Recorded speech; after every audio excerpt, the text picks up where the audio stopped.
A very good afternoon. Welcome to BBC London. I'm Thomas Magill. Thousands of environmental campaigners have been marching through central London today as part of 4 days of action. Extinction Rebellion, who planned the demo, say around 20,000 people have taken part. There's concern some activists may cause disruption tomorrow during the London Marathon. But Extinction Rebellion say although they have called for a peaceful protest, they can't rule out direct action by others attending. The government say they'll be very robust with anyone who breaks the law. Aruna Iyengar sent this from today's march. Extinction Rebellion are calling this the big one. They say this is the largest climate change march in the history of the UK. They say around 20 to 30,000 people are here today, and it represents around 200 organisations across the UK who are demonstrating against climate change. We're all united by the same thing, which is that a lot of the crises we face all have the same root, and climate change is one of the most existential crises that we face right now. So we've got to come together to actually make change. Extinction Rebellion is never going to rule out non-violent direct action and civil disobedience. But in terms of the marathon, we have said that for the duration of the big one, which is until Monday, we are not going to take that kind of action because we want it to be a safe, inclusive space for the maximum number of people. Now, we obviously don't have control over all the groups and individuals that are here. We don't know if any disruption is going to happen. There are all sorts of people from all sorts of backgrounds. I've talked today to teachers, workers in the NHS, grandparents, children. Climate change and the climate emergency is causing pressure on the NHS. It's leading to lots of worsening of long-term conditions, and air pollution is causing many more deaths now and admissions to hospital. So it's critically important that we address climate change.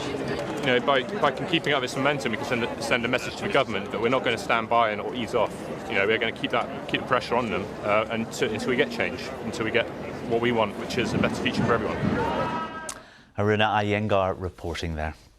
Now, as we've been hearing, a memorial for Stephen Lawrence, the black teenager murdered in a racist attack in Eltham, has been taking place on the 30th anniversary of his death. As well as music and prayers, Stephen's brother paid tribute to him in front of friends and family, politicians, the head of the Metropolitan Police and the Mayor of London. The anniversary comes just weeks after the Casey review, which found the Met to be institutionally racist. Speaking before the service, Sadiq Khan said he will do all he can to change the culture within the force. When Stephen Lawrence was murdered 30 years ago, it had an impact on all of us, particularly those who are people of colour.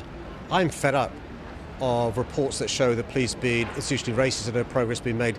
This must be Dame Louise Case's report, the last report, which finds our police service to be institutionally racist. There's got to be change. It's got to be permanent. And finally, people have been gathering in Trafalgar Square to celebrate the Sikh festival of Vaisakhi. Visitors retreated to traditional music and art performances, as well as turban tying demonstrations to mark what's the biggest event in the Sikh calendar. Looks like a great day. Time for the weather with Elizabeth Rizzini. Hello there, good evening. Not too bad a day of weather today. It was largely dry with plenty of cloud, but also a few brighter spells developing here and there. This is Bromley, as recorded by weather watcher Barbara.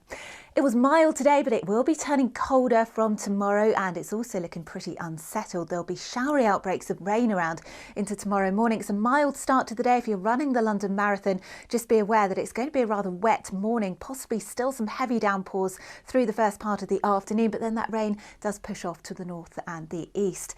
It's going to feel colder tomorrow, 11 or 12 degrees Celsius the high.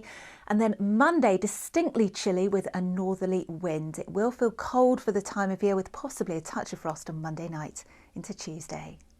OK, more on all of today's stories online and on the BBC News app, including details of road closures and stories of people taking part in tomorrow's London Marathon. Full coverage of that begins at 9 a.m. on BBC Radio London with Robert Ellams. We'll be back around this time tomorrow. Until then, have a lovely Saturday evening. Bye-bye.